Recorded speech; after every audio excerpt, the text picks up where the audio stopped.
گناہ سے بچنے کے لیے فون پر نکاح کرنا. اگر لڑکا لڑکی کا رشتہ ہو جائے اور 1.5 سال بعد شادی ہو تو اگر وہ گناہ سے بچنے کے لیے فون پر نکاح کر لیں اور پھر بعد میں شادی کے وقت رجسٹرڈ بھی کرا دیں تو کیا یہ صحیح ہوگا؟ اہلیہ فہد انڈیا سے.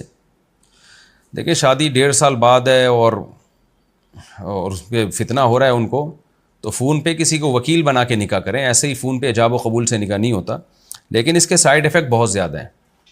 نکاح کریں تو پھر بتا دیں سب کو بھائی ہم نے نکاح کر لیا ہے، اور پبلک کو دکھانے کے لیے ایک اور نکاح بعد میں ہم کر لیں گے، لیکن یہ مشہور کر دیں، کیونکہ چھپن چھپائی والے کام بڑے خطرناک ہوتے ہیں. ایسے کئی کیسز ہمارے سامنے آئے ہیں کہ لڑکا لڑکی منگیتر تھے، ماں باپ شادی میں دیر کر رہے تھے، انہوں نے چھپ کے نکاح کر لیا، آپس میں ملتے رہے، پریگننسی ہو گئی لڑکی کو، بعد میں پتہ چلا کہ جی اب وہ شادی میں تو 1 سال باقی ہے، اتنے تو بچہ پیدا ہو جائے گا. پھر وہ حمل گراتے ہیں، حالانکہ حمل گرانا جائز نہیں ہے، یہ کوئی شرعی عذر تھوڑی ہے کہ جس کی بیس پہ حمل گرانا جائز ہو ان کے لیے.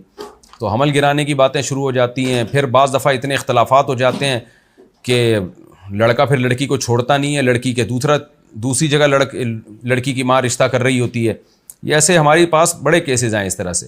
ماں باپ کہتے ہیں بھئی ہم نے اپنی بچی کی کہیں اور شادی کرنی ہے، آپ ہمیں پسند نہیں ہو، تو ادھر لڑکی نکاح کر کے پھنس چکی ہوتی ہے، لڑکا طلاق نہیں دے رہا ہوتا. تو 20 قسم کی پیچیدگیاں ہیں. تو اس لیے ماں باپ کو فورس کریں جلدی نکاح کریں، بس بہتر راستہ یہی ہے. والدہ کی بد دعا کیا اولاد کو لگتی ہے؟ ہم والدہ کو خرچہ دیتے ہیں، اس کے باوجود والدہ بد دعائیں دیتی ہیں، خوش نہیں ہوتی ہیں، اور یہ بھی کہتی ہیں کہ جس بیٹے نے مجھے خرچہ نہیں دیا اس کو بد دعا دوں گی. اس کا کیا حل ہے؟ کیا والدہ کی بد دعا لگے گی؟ قاری شاہد لودھنا سے. بعض مائیں بڑی زیادتی کرتی ہیں، بات بات پہ بد دعائیں دیتی ہیں. تو ہم بھی اسی سوسائٹی میں پیدا ہوئے ہیں، ہم نے بھی ایسے حالات دیکھیں. تو ماں کا بہت بڑا حق ہے، آپ کوشش کریں ماں کو راضی کرنے کی. اگر وہ اپنے حق سے زیادہ مانگتی ہیں تو بھی دیں، کیونکہ ان کے احسانات بہرحال زیادہ ہیں. تو پوری کوشش کریں ماں کی بد دعا سے بچنے کی. پھر بھی دیتی ہیں تو اللہ سے امید ہے کہ انشاءاللہ اس بد دعا کا آپ پہ اثر نہیں ہوگا.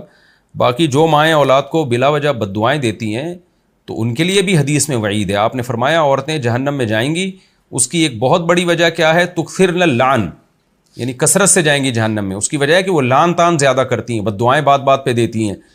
تو یہ چیز ماں کے لیے بھی خطرناک ہے کہ وہ چھوٹی چھوٹی باتوں پہ اولاد کو بد دعائیں دینا شروع کر دے. اس کا اللہ ماں سے بھی حساب لے گا قیامت کے دن.